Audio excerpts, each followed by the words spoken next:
Hook क्या एक बूढ़े कब्रिस्तान के बीच से गुजरने वाली सड़क पर मिली तीन रहस्यमयी औरतें एक गरीब रिक्शा चालक की किस्मत बदल सकती हैं, या यह एक ऐसे जाल की शुरुआत है जहां से वापसी मुमकिन नहीं।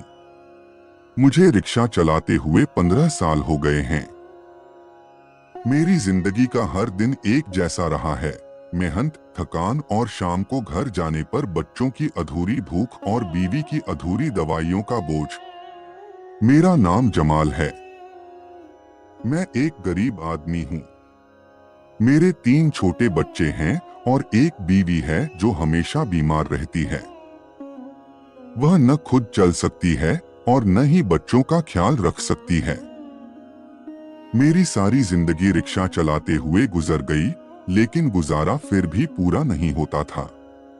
मैं दिन में जी तोड़ मेहनत करता, मगर शाम को जब घर जाता तो बीवी की अधूरी दवाइयाँ और बच्चों के पेट की भूख मेरे सब्र का इम्तिहान लेती थीं। एक दिन मैंने फैसला किया कि अब मैं रात को भी रिक्शा चलाया करूंगा। यह फैसला मेरे दिल में एक उम्मीद लेकर आया, लेकिन इसके साथ ही एक गहरा डर भी था।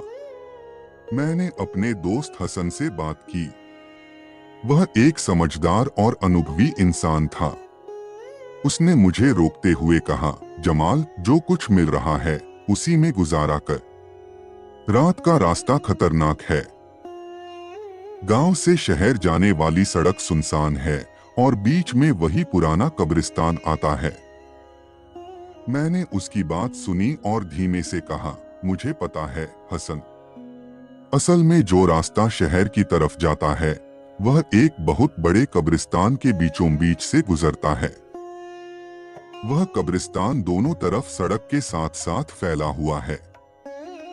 वह इतना विशाल है कि रिक्शे पर लगातार 10 मिनट सफर करने के बाद भी खत्म नहीं होता और लोग कहते हैं कि यह कब्रिस्तान 600 साल पुराना है।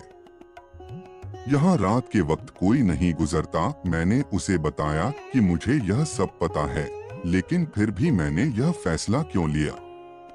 मैंने आगे कहा, मुझे इल्म है, लेकिन मैंने सुना है कि रात को कुछ लोग शहर से वापस आते हैं और वह ज्यादा किराया देते हैं। इसीलिए मैं अब रात को शहर जाकर वापसी पर सवारी लेकर आऊंगा। मेरे मन में सिर्फ बच्चों के भूखे पेट और बीवी की बीमारी का ख्याल था। यह ख्याल मेरे डर से ज्यादा मजबूत था। आज मेरी पहली रात थी जब मैंने रिक्शे को तेल डलवाया और गांव की सुनसान सड़क से शहर की तरफ रवाना हुआ। रात का वक्त था। हवाओं में अजीब सीटी जैसी आवाजें गूंज रही थीं। जैसे ही मैं उस कब्रिस्तान वाले हिस्से में दाखिल हुआ, अचानक मुझे महसूस हुआ जैसे मेरे रिक्शे के पीछे कोई बैठ गया हो। मेरी सांस थम गई। मैंने पीछे देखने की हिम्मत नहीं की। दिल जोर जोर से धड़कने लगा। दिमाग में हसन की बातें गूंजने लगीं। मैंने रिक्शे का शीशा देखा, लेकिन अंधेरे के सिवा कुछ नजर नहीं आया। मैंने खुद को समझाया कि यह महज वहम है, लेकिन अचानक मुझे चूड़ियों की खनक सुनाई दी, जैसे कोई औरत मेरे रिक्शे में बैठी हो। और फिर हल्की सी हंसी, जैसे कोई पीछे बैठकर मजाक उड़ा रहा हो। मैंने झट से रिक्शा एक तरफ रोका और पीछे पलटकर देखा। वहां कुछ भी न था। न कोई सवारी, न कोई साया। मैंने अल्लाह का नाम लिया और रिक्शा दोबारा चला दिया।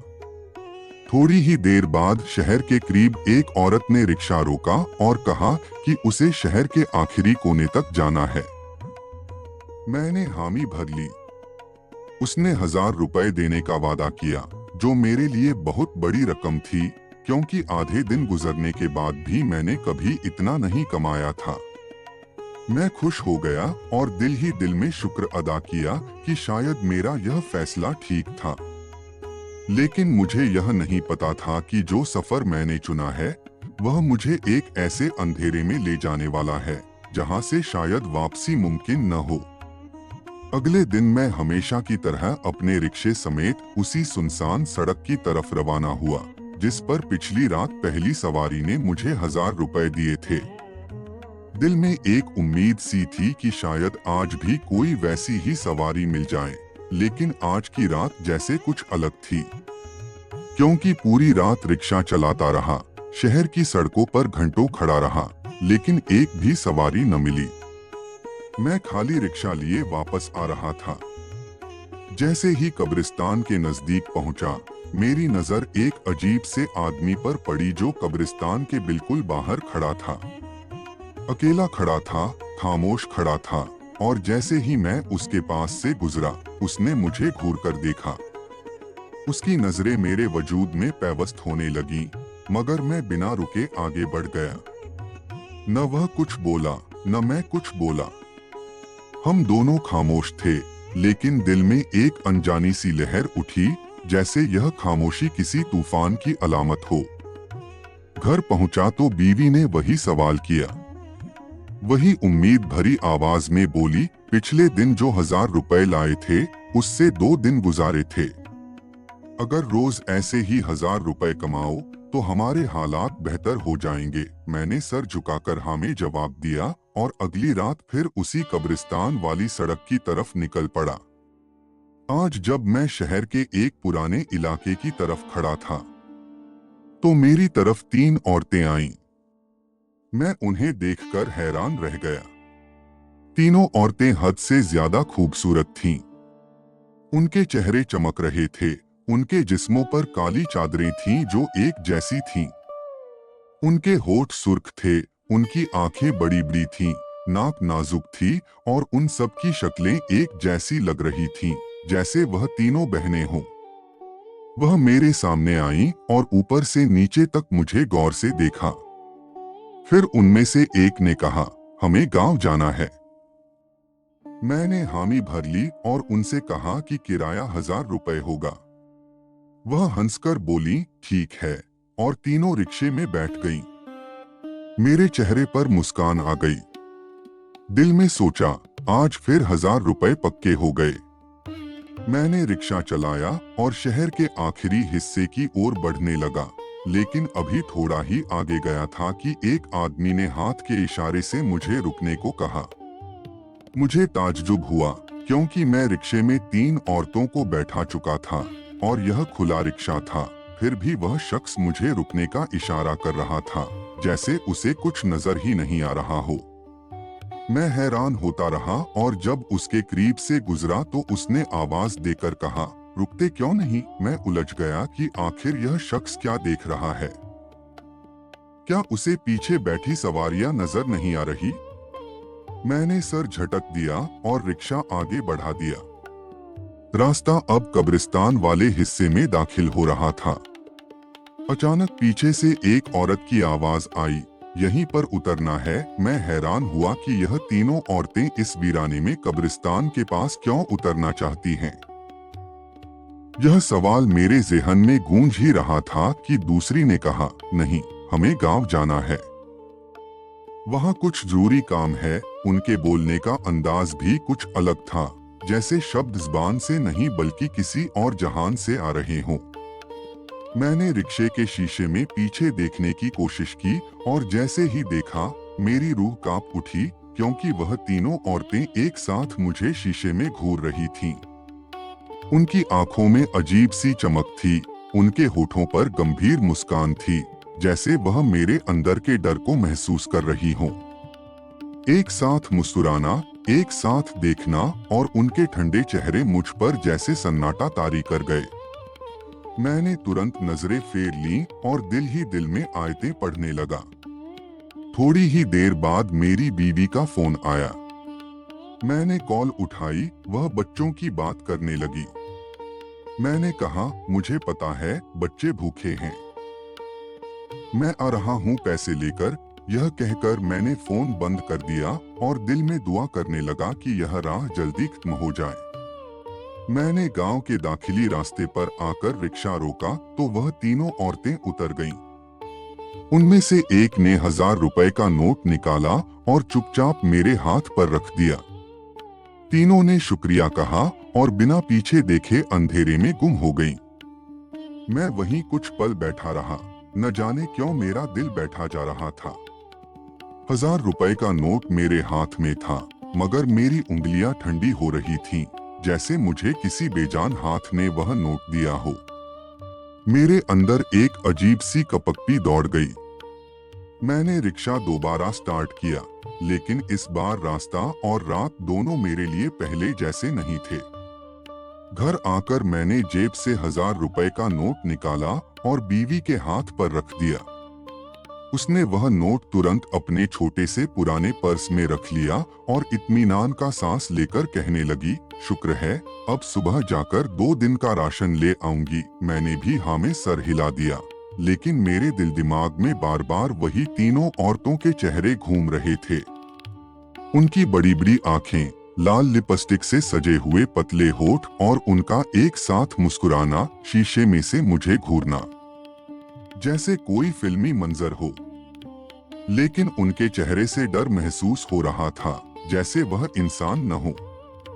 और मुझे उनसे डर भी नहीं लगा, बल्कि एक अजीब सी खिंचाव महसूस हो रही थी, जैसे वह कुछ कहना चाहती थी लेकिन कह नहीं पा रही थी। और जब वह कब्रिस्तान के पास उतरना चाहती थी, तो मैं वाकई हैरान हो गया था कि इस वक्त वहां क्या काम हो सकता है। लेकिन खैर, वह 1000 रुपए देकर चली गई और मैं खुश हो गया कि दिन का खर्चा निकल आया। सुबह जब मैं काम पर जाने लगा तो बीवी जल्दी उठ गई और कहने लगी कि मैं बाजार से राशन ले आती हूँ। मैंने कहा ठीक है, और खुद काम पर निकल गया। थोड़ी देर बाद मेरा फोन बजा। बीवी का नंबर था। मैंने फोन उठाया तो वह बहुत परेशान सी आवाज में कहने लगी, आप जरा घर आ सकते हैं? मैंने कहा, क्या हुआ? कोई खास बात है जो फोन पर नहीं बता सकती? तो कहने लगी, बात ही कुछ अजीब सी है और आपको खुद देखना होगा। मैंने दिल ही दिल में परेशानी महसूस की और कहा, बच्चों को कुछ हुआ तो नहीं? तो उसने कहा, नहीं, बच्चे बिल्कुल ठीक हैं, लेकिन आप घर आ जाएं। जब मैं घर पहुंचा तो बीवी ने मुझे अंदर बिठाया और कहने लगी, आपने जो कल मुझे 1000 रुपए दिए थे ना, मैंने उनसे चीनी, चावल, दाल वगैरह खरीदी और पर्स में बाकी पैसे रख दिए थे। लेकिन जब अभी मैंने पर्स खोला तो उसके अंदर फिर से 1000 रुपए का नोट पड़ा हुआ है।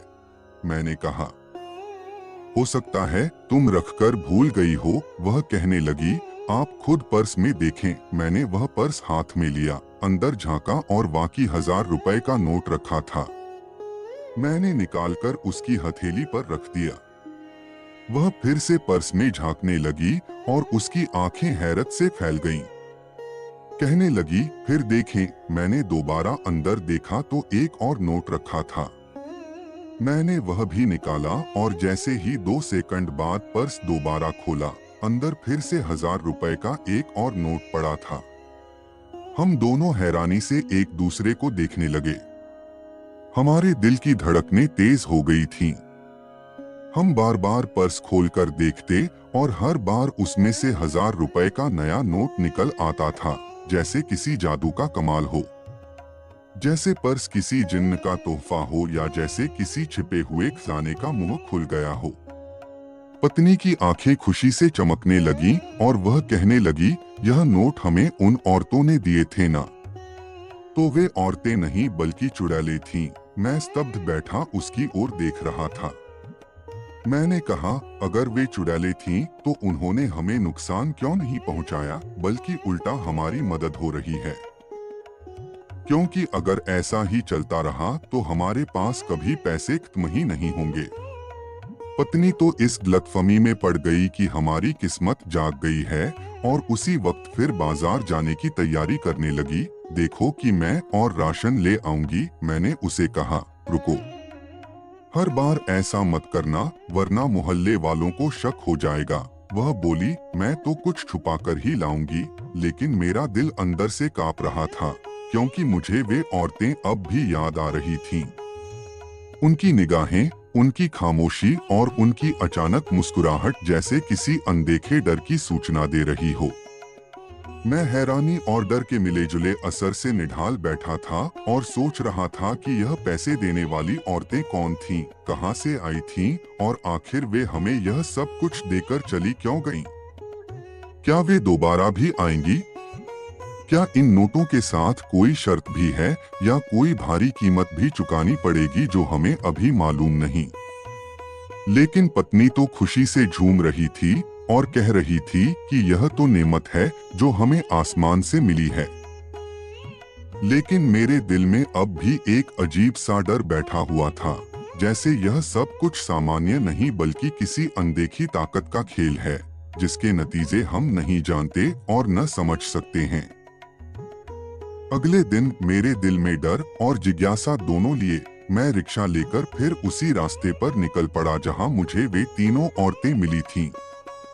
मैं चाहता था कि उनसे दोबारा मुलाकात हो ताकि मैं उनसे पूछ सकूं कि आखिर उन्होंने मुझे ऐसा नोट क्यों दिया था, मेरी मदद क्यों की थी, क्या वजह थी कि वे कब्रिस्तान के करीब उतर गई थीं? क्या वे वाकई इंसान थीं या कुछ और? मेरा दिल जोर जोर से धड़क रहा था। मैं अंदर से बहुत घबराया हुआ था। लेकिन अजीब बात यह थी कि मैं यह भी चाहता था कि वे औरतें न मिलें, क्योंकि उनके चेहरे और अंदाज अब भी मेरी आंखों के सामने घूम रहे थे। उनकी आंखों की लाली, उनकी खामोशी, उनकी शांत लेकिन अजनबी सी मुस्कान मेरे होशोहवास पर छाई हुई थी। मैं शहर की सड़क पर खड़े होकर काफी देर तक सवारियां तलाश करता रहा, लेकिन न जाने क्यों कोई भी मेरे रिक्शे में बैठने को तैयार नहीं था।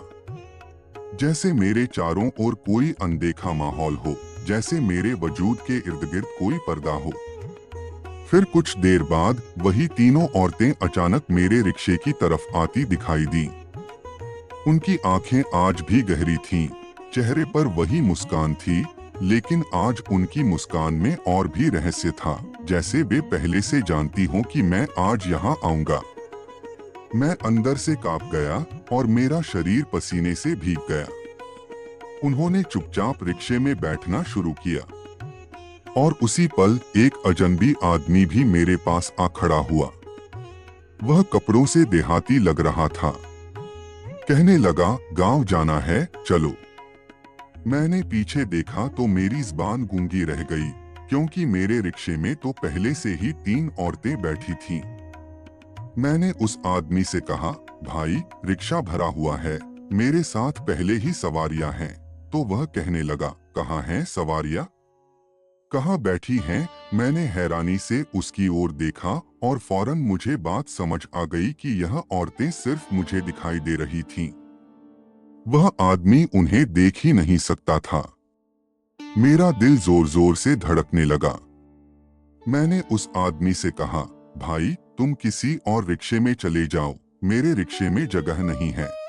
उसने गुस्से से मुझे घूरा और कहा, तो फिर सड़क पर खड़ा क्यों है?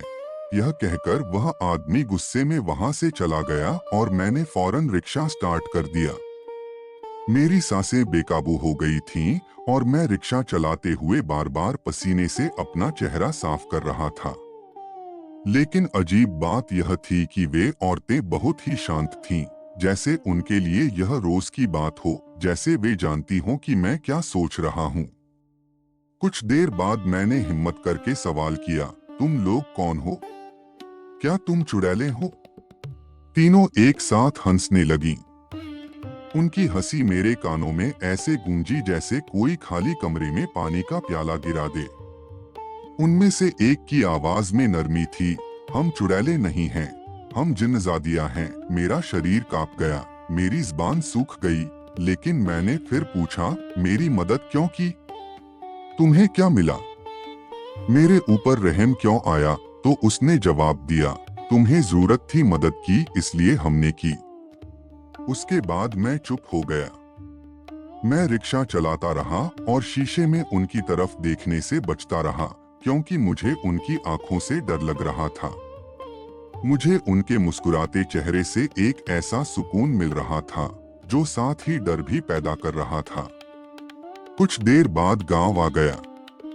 उन्होंने रिक्शे से उतरकर मुझे एक बार फिर 1000 रुपए का नोट दिया। हाथ में कहा, याद रखो, अगर इस नोट को बहुत ज्यादा इस्तेमाल करोगे तो इसकी ताकत जल्दी खत्म हो जाएगी। मैंने सिर झुकाकर हाँ में सिर हिलाया और जैसे ही मैंने आंख उठाई वे तीनों औरतें गायब हो चुकी थीं। जैसे जमीन ने निगल लिया हो या आसमान ने समा लिया हो। मेरा तो दिल जैसे बंद होने लगा। मैं वहीं गिरने ही वाला था कि एक देहाती आदमी मेरे पास आया और मुझे सहारा दिया। उसने कहा, भाई क्या हुआ? मैंने कहा, कुछ नहीं हुआ, बस थोड़ा चक्कर आ गया था। मैंने रिक्शा वापस शहर की तरफ मोड़ा और जैसे तैसे करके घर पहुंचा। जब बीवी ने दरवाजा खोला तो मैं चुपचाप अंदर आ गया और फिर उसे पूरी बात बताई, कैसे वे तीनों औरतें दोबारा मिली थीं, कैसे वह असल में इंसान नहीं बल्कि जिन्जादियां थीं, और कैसे वह मुझे 1000 रुपए का नोट दे गई हैं।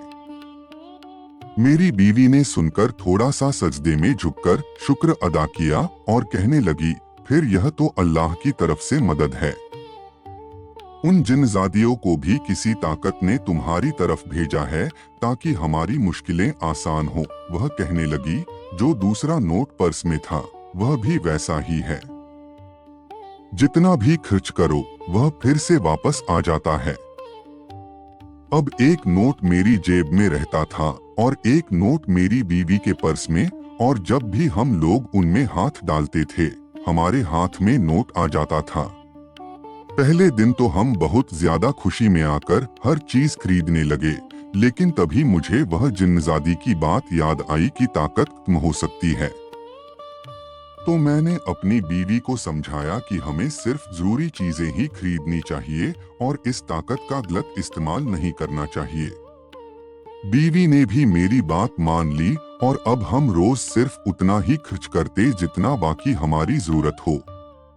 मैं काम पर जाता तो रास्ते में किसी फकीर को कुछ दे देता, घर आकर बच्चों के लिए कुछ ले आता और बीवी घर के लिए राशन, चीनी, आटा और सब्जियां खरीदती। हमने अपने आप को फिर से सादगी भरी जिंदगी की तरफ मोड़ लिया ताकि यह ताकत हमारे साथ देर तक रहे। हम न तो महल बनाने के सपने देखने लगे, न जेवर खरीदे, न कीमती कपड़े। हम बस खुश थे कि अब हम भूखे नहीं सोते, हमारे बच्चों को अब रोज दूध मिलता है, हमारे घर में अंधेरा नहीं होता क्योंकि हम बिजली का बिल वक्त पर अदा करते हैं। हमारी जिंदगी अब एक खामोश सा सुकून बन चुकी थी, लेकिन एक अजीब सा डर फिर भी दिल के एक कोने में छुपा हुआ था कि यह सब कुछ कब तक चलेगा। अगर एक दिन यह ताकत कम हो गई तो हम फिर से वही गरीबी की जिंदगी में लौट जाएंगे। मेरी बीवी कभी कभी कहती कि हमें इस राज को किसी से शेयर नहीं करना चाहिए, वरना लोग हमें पागल कहेंगे या यह नोट हमसे छीनने की कोशिश करेंगे।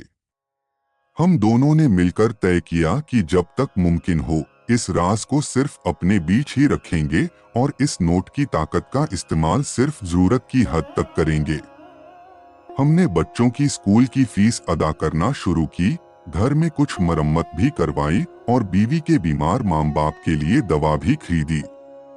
और हर रात जब हम बिस्तर पर लेटते तो मैं बीवी का हाथ थामकर कहता, शायद हमें बाकी किसी ताकत ने चुना है और वह बस हमें आजमा रही है कि हम इस ताकत का इस्तेमाल कैसे करते हैं।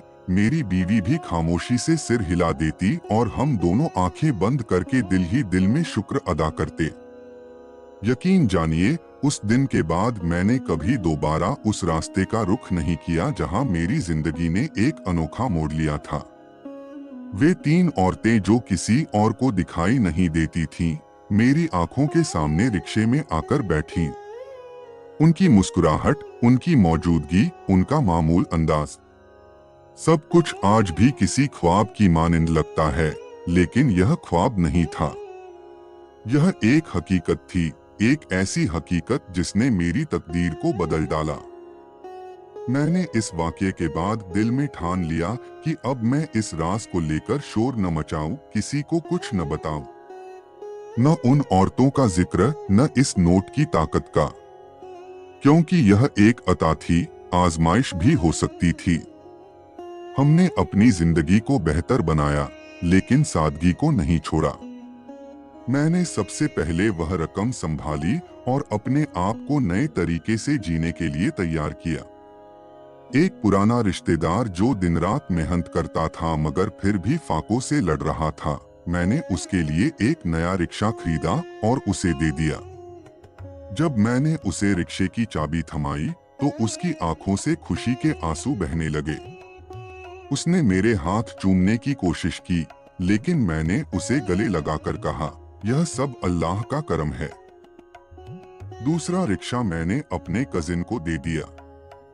हमने तय किया कि जितना वह कमाएगा उसका आधा हिस्सा मुझे देगा और आधा वह खुद रखेगा।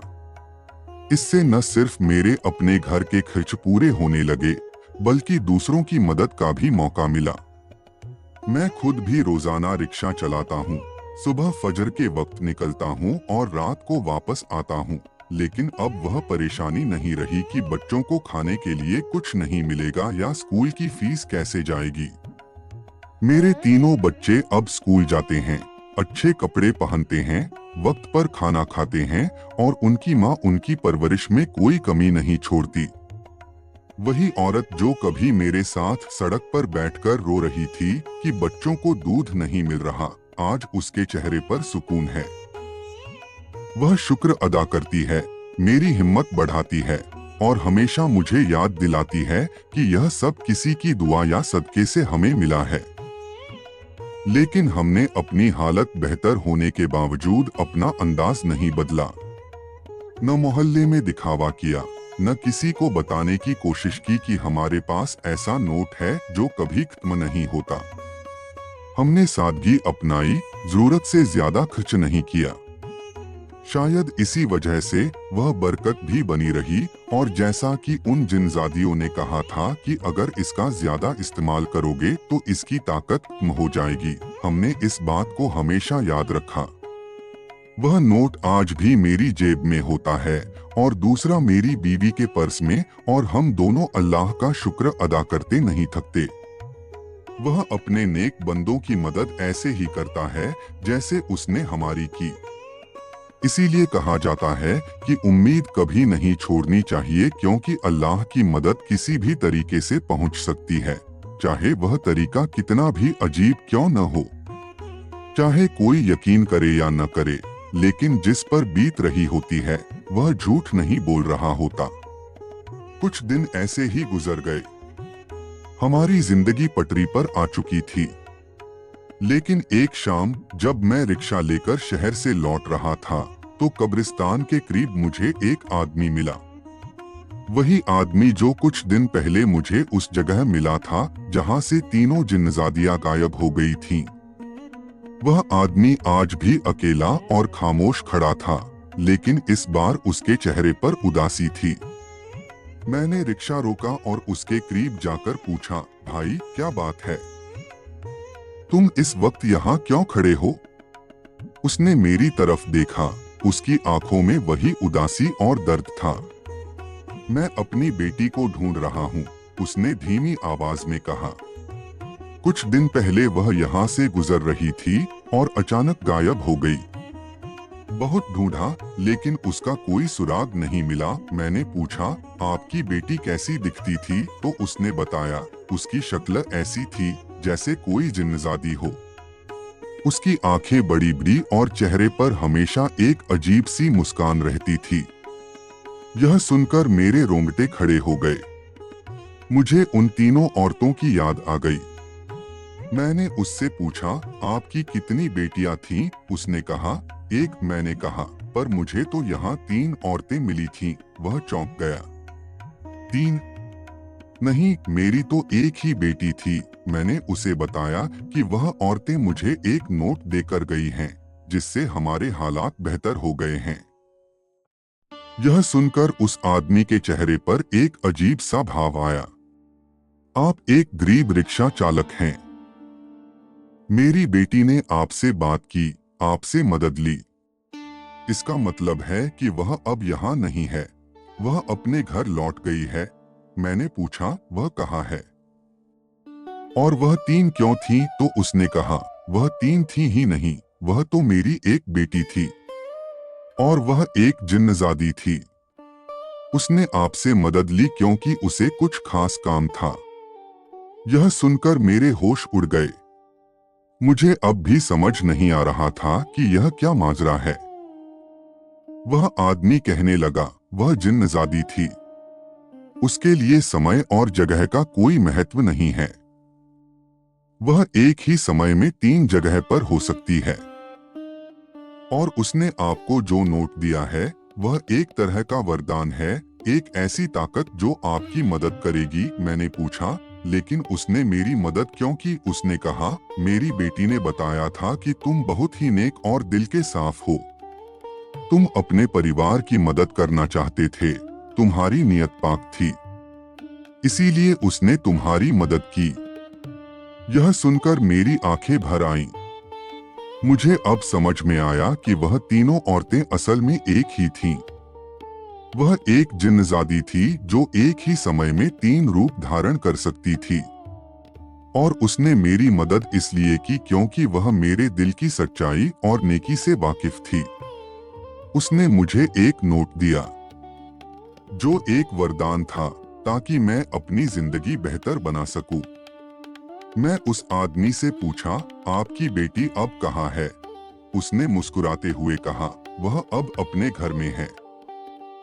वह एक बहुत ही खास जिन्नजादी थी। उसने इंसानों की मदद की और अब वह अपने घर लौट गई है। मैंने उसे शुक्रिया कहा और वह चला गया। अब मैं उस आदमी की बातों पर यकीन करने लगा था। वह जिन्नजादी थी जिसने मेरी मदद की थी।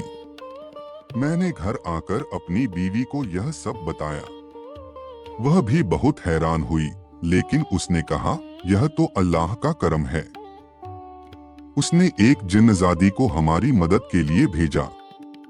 हमें अल्लाह का शुक्र अदा करना चाहिए। हमने फिर से अपनी जिंदगी को सादगी में जीने का फैसला किया, लेकिन अब हम एक नए डर के साथ जी रहे थे। हमें डर था कि अगर यह नोट की ताकत कम हो गई तो हम फिर से वही गरीबी की जिंदगी में लौट जाएंगे।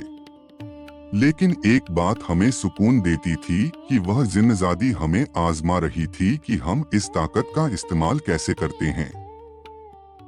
अगले कुछ दिनों तक हमारे घर में अजीब सी खामोशी छाई रही।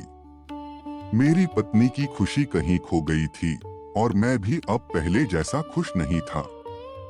हम दोनों के दिमाग में एक ही सवाल था, क्या यह वरदान है या एक अजाब?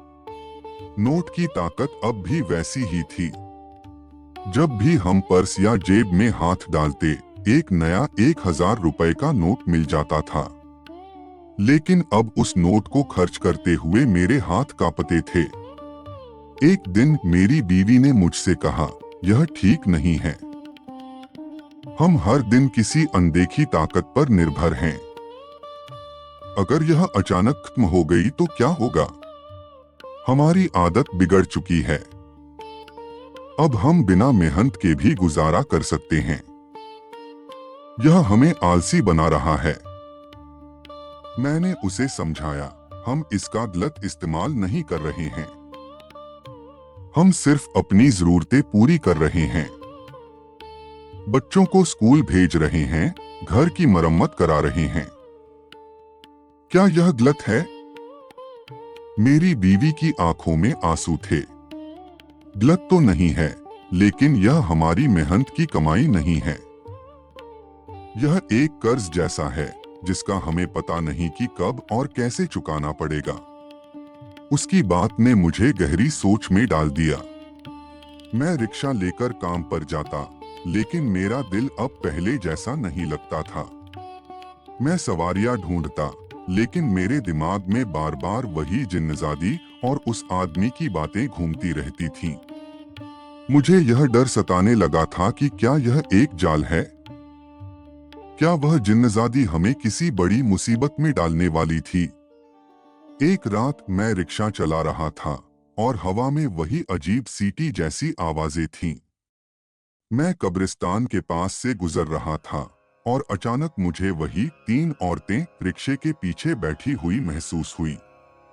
मैंने शीशे में देखा तो वे नहीं थीं, लेकिन उनकी मौजूदगी को मैं महसूस कर सकता था। इस बार उनकी हंसी सुनाई नहीं दी, बल्कि एक गहरी, गंभीर आवाज सुनाई दी जो कह रही थी, तुम डरे हुए हो जमाल? क्यों? मेरे शरीर में सिहरन दौड़ गई। मैंने रिक्शा रोका और डरते डरते पूछा, आप कौन हैं और मुझसे क्या चाहती हैं? आवाज आई, हम वही हैं जो तुम्हें मिले थे। हम जिन्नजादिया हैं और हम तुम्हारी मदद करना चाहते हैं। मैंने हिम्मत करके कहा, मुझे अब यह मदद नहीं चाहिए। मेरी बीवी और मैं डर गए हैं। हमें लगता है कि यह कोई जाल है। आवाज ने हंसते हुए कहा, यह जाल नहीं है जमाल, यह एक इम्तिहान है। हम तुम्हें परख रहे हैं कि तुम इस ताकत का इस्तेमाल कैसे करते हो। मैंने पूछा, किस लिए? क्या वजह है कि आप मेरा इम्तिहान ले रहे हैं? आवाज ने बताया, यह दुनिया जिन्नों और इंसानों की है, लेकिन इंसानों में लालच और बुराई बढ़ रही है। हमने तुम्हारी ईमानदारी और तुम्हारी नेक नीति को देखा। हम देखना चाहते थे कि क्या एक सच्चा इंसान ताकत मिलने पर भी सच्चा रहता है या नहीं। तो क्या मैं इस इम्तिहान में पास हो गया हूं? मैंने पूछा। तुम अभी पास नहीं हुए हो जमाल, अभी तो इम्तिहान जारी है, आवाज ने कहा। तुमने जो किया वह अच्छा था। तुमने अपने रिश्तेदारों की मदद की, लेकिन तुम अभी भी डरे हुए हो। तुम इस ताकत को अपनी मेहनत से ज्यादा महत्व दे रहे हो। यही तुम्हारी सबसे बड़ी कमजोरी है। तो मुझे क्या करना चाहिए? मैंने पूछा। मेहनत करो जमाल, उसी तरह रिक्शा चलाओ जैसे पहले चलाते थे। यह नोट सिर्फ तुम्हारी मदद के लिए है, न कि तुम्हारी मेहनत को खत्म करने के लिए। अगर तुम मेहनत करना छोड़ दोगे तो यह नोट अपनी ताकत खो देगा। यह कहकर वह आवाज गायब हो गई। मेरे दिमाग में एक नई रोशनी जली। मुझे समझ में आया कि जिन्नजादियां मुझे सिर्फ एक साधन दे रही थीं, न कि मेरी मेहनत को खत्म करने के लिए। मैंने तुरंत रिक्शा स्टार्ट किया और पूरी मेहनत से सवारियां ढूंढने लगा। उस रात मैंने एक सवारी ढूंढी और उससे मुझे 100 रुपए मिले। मुझे उस रात बहुत खुशी हुई, जितनी खुशी मुझे उन दिनों में नहीं हुई थी जब मैं 1000 रुपए का नोट लेकर घर जाता था। घर आकर मैंने अपनी बीवी को यह सब बताया। वह भी बहुत खुश हुई। उसने कहा, यह तो बहुत अच्छी बात है। हमें अब पता चल गया है कि हमें क्या करना है। अगले दिन से हमारी जिंदगी फिर से पटरी पर आ गई। मैं मेहनत करता, सवारियां ढूंढता और जब जरूरत होती तो वह नोट हमारी मदद करता। हमने अपनी मेहनत पर भरोसा रखा और नोट को सिर्फ एक सहारा समझा। धीरे धीरे हमारे मन से वह डर निकल गया और हमारे दिल में एक अजीब सा सुकून आ गया। दिन हफ्तों में और हफ्ते महीनों में बदल गए। हमारी जिंदगी में एक नई लय आ गई थी। मैं सुबह मेहनत करके निकलता और रात को वापस आता, लेकिन अब मेरे चेहरे पर चिंता की जगह सुकून और संतोष था। मेरी पत्नी भी बच्चों की परवरिश में पूरी तरह से लगी हुई थी। अब हम केवल जरूरी चीजें ही नहीं खरीदते थे, बल्कि जरूरतमंदों की भी मदद करते थे। एक दिन मैं रिक्शा चलाते हुए एक बाजार से गुजर रहा था। मैंने देखा कि एक बूढ़ी औरत ठंड से कांप रही थी और उसके पास खाने के लिए कुछ भी नहीं था। मेरे दिल में दया आ गई। मैंने तुरंत रिक्शा रोका, अपनी जेब से कुछ पैसे निकाले और उसे खाने पीने की चीजें खरीद कर दी। बूढ़ी औरत ने मुझे दुआएं दी और उसकी आंखों में खुशी के आंसू थे। जब मैं रिक्शे में वापस बैठा तो मुझे एक अजीब सी शांति का एहसास हुआ, एक ऐसा सुकून जो पैसों से नहीं खरीदा जा सकता था। उस दिन रात को जब मैं घर पहुंचा तो मेरी बीवी ने पूछा, आज तुम बहुत खुश लग रहे हो, क्या बात है? मैंने उसे बूढ़ी औरत के बारे में बताया और कहा कि मुझे उसकी मदद करके बहुत अच्छा लगा। मेरी बीवी मुस्कुराई और बोली, यही तो नेकी है, यही तो हमें करना चाहिए। उसी रात मुझे एक बार फिर वही आवाज सुनाई दी, तुमने जो किया वह बहुत नेक था जमाल। तुमने अपनी ताकत का इस्तेमाल सिर्फ अपनी जरूरतों के लिए ही नहीं बल्कि दूसरों की मदद के लिए भी किया। तुमने अपना दिल साफ रखा और अपनी नियत को पाक रखा। मैंने पूछा, क्या आप अब भी मुझे देख रही हैं? आवाज ने कहा, हम हर नेक काम करने वाले को देखते हैं जमाल। तुम अब इस इम्तिहान में पास हो चुके हो। मैंने हैरान होकर पूछा, तो क्या यह नोट अब काम करना बंद कर देगा? आवाज ने कहा, नहीं जमाल, यह नोट अब काम करना बंद नहीं करेगा, बल्कि इसकी ताकत अब और भी बढ़ जाएगी। तुम जितनी ज्यादा नेकी करोगे, यह नोट उतनी ही ज्यादा बरकत देगा। लेकिन याद रखो, अगर तुम कभी लालच में पड़ गए तो यह नोट अपनी ताकत खो देगा। मैंने पूछा, क्या आप मुझसे वादा करती हैं कि आप हमेशा मेरी मदद करेंगी? आवाज ने कहा, हमेशा नहीं जमाल, हम सिर्फ नेक लोगों की मदद करते हैं। और अब हम तुम्हें एक और ताकत देते हैं। तुम्हारी हर नेकी एक दुआ बन जाएगी और वह दुआ तुम्हारे परिवार को और भी खुशियां देगी। यह कहकर वह आवाज गायब हो गई। मेरे दिल में एक अजीब सी खुशी और सुकून था। मुझे अब यकीन हो गया था कि यह सब एक वरदान था, एक ऐसी नेमत जो मुझे अपनी नेकी और ईमानदारी के लिए मिली थी। अगले दिन मैंने अपने रिक्शे को और भी अच्छे तरीके से चलाया।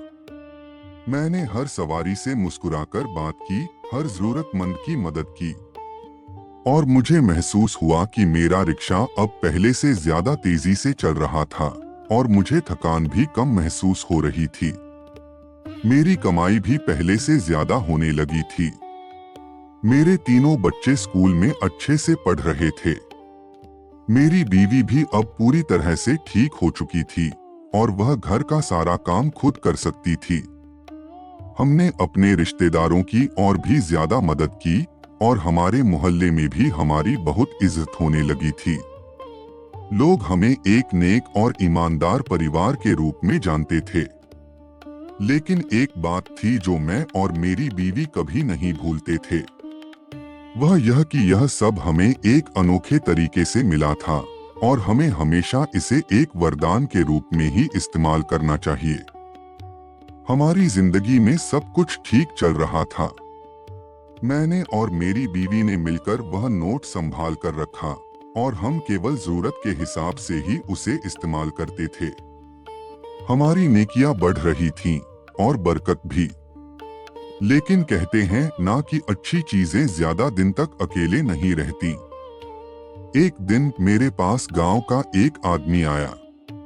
वह बहुत ही गरीब था और उसके पास अपनी बेटी की शादी के लिए पैसे नहीं थे। वह मुझसे मदद मांगने आया था। मैंने उसकी मदद करने का फैसला किया, लेकिन इस बार मैं अपने ही नोट का इस्तेमाल नहीं करना चाहता था। मैं चाहता था कि मैं अपनी मेहनत की कमाई से उसकी मदद करूं। मैंने अपने रिश्तेदारों से बात की और उन्होंने भी मेरी मदद करने का वादा किया। हमने मिलकर उस आदमी की बेटी की शादी के लिए पैसे जमा किए। जब वह शादी हो गई तो उस आदमी ने मुझे बहुत दुआएं दी। मुझे बहुत खुशी हुई कि मैंने उसकी मदद की। लेकिन उसी रात मुझे एक बार फिर वही आवाज सुनाई दी, तुमने बहुत अच्छा काम किया जमाल। तुमने अपनी मेहनत की कमाई से उस आदमी की मदद की। यही सच्ची नेकी है। मैंने पूछा, क्या आप अब भी मुझे देख रही हैं? आवाज ने कहा, हाँ जमाल, हम हमेशा नेक लोगों को देखते हैं। लेकिन अब हम तुम्हें एक और चुनौती देने आए हैं। मैंने हैरान होकर पूछा, क्या चुनौती? आवाज ने कहा, तुम्हारे गांव में एक बहुत ही बुरा आदमी है जो गरीबों को परेशान करता है और उनकी जमीन छीन लेता है। तुम्हें उसकी बुराई को खत्म करना होगा। लेकिन मैं यह कैसे कर सकता हूँ? मैं तो एक गरीब रिक्शा चालक हूँ। वह आदमी बहुत ताकतवर है, मैंने कहा। आवाज ने कहा, तुम्हें उसकी बुराई को ताकत से नहीं बल्कि अच्छाई से खत्म करना होगा। तुम्हें उसे यह एहसास दिलाना होगा कि नेकी की राह पर चलना कितना अच्छा है। यह सुनकर मेरे होश उड़ गए। मुझे नहीं पता था कि मैं यह कैसे करूंगा, लेकिन मैंने हिम्मत करके कहा, ठीक है, मैं कोशिश करूंगा। अगले दिन मैंने उस आदमी के पास जाकर बात करने का फैसला किया। वह मुझे देखकर हंसा और कहा, अरे रिक्शा चालक, तुम यहाँ क्या कर रहे हो? मैंने उसे समझाया कि मैं उससे कुछ बात करना चाहता हूँ। मैंने उसे बताया कि कैसे एक नेक दिल इंसान बन सकते हैं और कैसे दूसरों की मदद करने से हमें सुकून मिलता है। लेकिन वह आदमी मेरी बात नहीं समझा। उसने मुझे वहां से जाने को कहा, लेकिन मैं हार नहीं माना। मैं हर दिन उसके पास जाता और उसे नेकी की बातें बताता, और धीरे धीरे वह आदमी मेरी बातों को सुनने लगा। और एक दिन उसने मुझसे कहा, मैं अब तुम्हारी बातों को समझ गया हूँ जमाल। मैं अब एक नेक इंसान बनना चाहता हूँ। यह सुनकर मेरी आंखें भर आईं। मुझे बहुत खुशी हुई कि मैं उसकी मदद कर पाया। और उस दिन मुझे एक बार फिर वही आवाज सुनाई दी, तुमने यह चुनौती भी पार कर ली जमाल। तुम अब एक सच्चे नेक इंसान हो, और अब हम तुम्हें हमेशा के लिए एक वरदान देते हैं। जरूर कहानी जारी है। अध्याय 7, एक ऐसा इनाम जो हमेशा रहेगा। आवाज ने कहा, तुमने यह चुनौती भी पार कर ली जमाल। तुम अब एक सच्चे नेक इंसान हो, और अब हम तुम्हें हमेशा के लिए एक वरदान देते हैं। यह सुनकर मैंने पूछा, क्या वरदान? आवाज ने कहा, वह नोट जो अब तक तुम्हारी मदद कर रहा था, अब अपनी असली ताकत दिखाएगा। यह नोट अब तुम्हारी जरूरत के हिसाब से नहीं बल्कि तुम्हारी नेकी के हिसाब से बरकत देगा। तुम जितनी ज्यादा नेकी करोगे, यह नोट उतनी ही ज्यादा बरकत देगा। और अचानक एक तेज रोशनी हुई और वह आवाज गायब हो गई। मेरे हाथ में वह नोट चमक रहा था। मैंने घर आकर अपनी बीवी को यह सब बताया। वह भी बहुत खुश हुई। उसने कहा, यह तो बहुत अच्छी बात है। हमें अब पता चल गया है कि हमें क्या करना है। अगले दिन से मैंने और भी ज्यादा नेकी करना शुरू कर दिया। मैंने अपने रिक्शे को एक एम्बुलेंस की तरह इस्तेमाल करना शुरू कर दिया। मैं बीमार लोगों को मुफ्त में अस्पताल ले जाता, बूढ़े लोगों को मुफ्त में बाजार पहुंचाता। और मुझे महसूस हुआ कि मेरा रिक्शा अब पहले से ज्यादा तेजी से चल रहा था और मुझे थकान भी कम महसूस हो रही थी। मेरी कमाई भी पहले से ज्यादा होने लगी थी। मेरे तीनों बच्चे अब स्कूल में अच्छे से पढ़ रहे थे।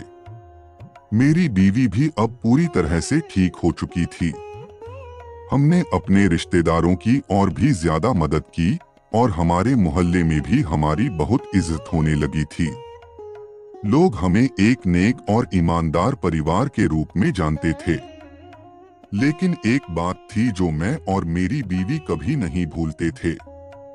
वह यह कि यह सब हमें एक अनोखे तरीके से मिला था और हमें हमेशा इसे एक वरदान के रूप में ही इस्तेमाल करना चाहिए।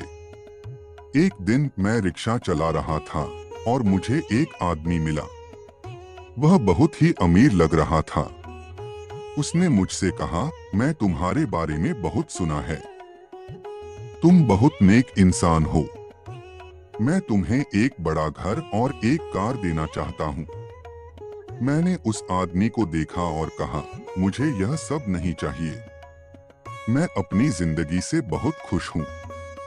मुझे अल्लाह ने जो दिया है, मैं उससे बहुत खुश हूँ। वह आदमी हैरान हो गया। उसने कहा, लेकिन तुम एक रिक्शा चालक हो। तुम्हें एक घर और एक कार चाहिए। मैंने उसे समझाया कि मुझे यह सब नहीं चाहिए। और उस दिन मुझे एक बार फिर वही आवाज सुनाई दी, तुमने एक और चुनौती पार कर ली जमाल। तुम लालच में नहीं आए। तुम एक सच्चे नेक इंसान हो और अब तुम इस कहानी के नायक हो। यह सुनकर मेरी आंखें भर आईं। मुझे बहुत खुशी हुई कि मैंने उस आदमी की बात नहीं मानी और उस दिन मुझे एक अजीब सा सुकून मिला। मैं आज भी रिक्शा चलाता हूँ और मैं अब भी नेकियां करता हूँ। मेरा नोट आज भी मेरे पास है और वह हमेशा मेरी मदद करता है। मेरी जिंदगी बहुत खुशहाल है। मेरे बच्चे पढ़ रहे हैं, मेरी बीवी ठीक है और हम सब बहुत खुश हैं। और इसीलिए मैं यह कहानी आप लोगों को सुना रहा हूँ ताकि आप भी यह जान सकें कि नेकी और सच्चाई की राह पर चलना कितना अच्छा है और अल्लाह की मदद किसी भी तरीके से पहुँच सकती है, चाहे वह तरीका कितना भी अजीब क्यों न हो। अगर आपको यह कहानी पसंद आई तो इस वीडियो को लाइक करें और हमारे चैनल को सब्सक्राइब करें ताकि आप ऐसी और भी रहस्यमयी और दिल को छू लेने वाली कहानियां देख सकें। अपनी राय कमेंट बॉक्स में जरूर बताएं।